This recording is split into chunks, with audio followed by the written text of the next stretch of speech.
Hello, good morning. O, kumusta ang tanan? Ang ako karon, gikan ko nagpa-acupuncture tapos medyo naikausaban gamay pero padayon gihapon giantos nako. Ang akong gibati karon oy kanang GERD ba? Marag halang akong tiyan.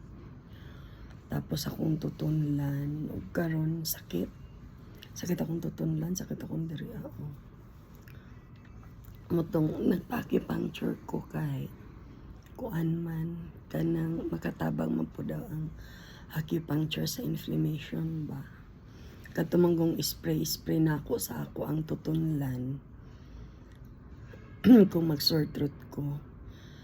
Sukad na diagnose ko nga na ay laryngeal papilloma. Gi-advisean ako sa doktor nga dili na ko mo gamit adtong kamilosan nga throat spray kay mas mosamot daw. Moto nga wala na ko nag-inom adto. Ang gi-prescribe lang sa doktor sa ako ENT nga doktor nag-prescribe. May tungod lang sa i-control na ko ang unsay ngalan ani kanang GERD kay maka-irritate sa papilloma.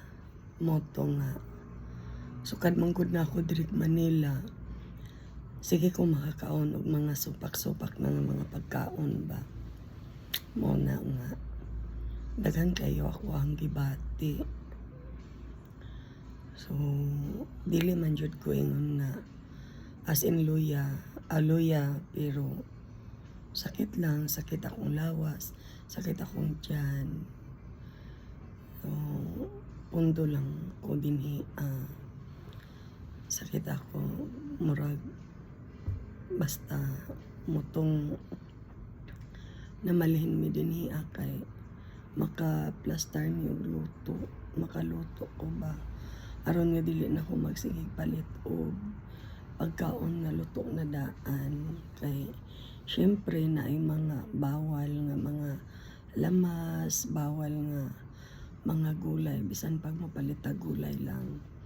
So mga bawal gihapon. So may na ako na lang ang magluto. Muna nga nami dinhi pero mo lagi na ang akong gibati karon. Ako ang manang karon nakauna ako mag-research daw ko aning ako ang gibati kay lisod pod og magdepende ta sa doktor. Sige balik sa doktor hatagan pag prescription. So ma-relieve man pod pero kanang magsugmat lisod pod. So muna nga gikinahanglan gihapon nga basta na lupos more on pahulay lang gyud siguro. Motong kana lang akong mga remedies karon for the meantime. Unya adjust na pod ko sa ako ang diet.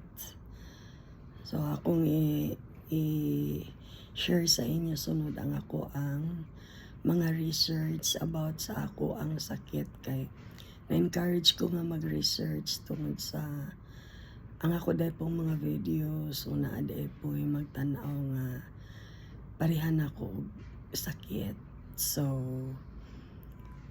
abangan ang sunod nako nga mga videos about sa akong lupus nang kadtura akong i-share sa inyo.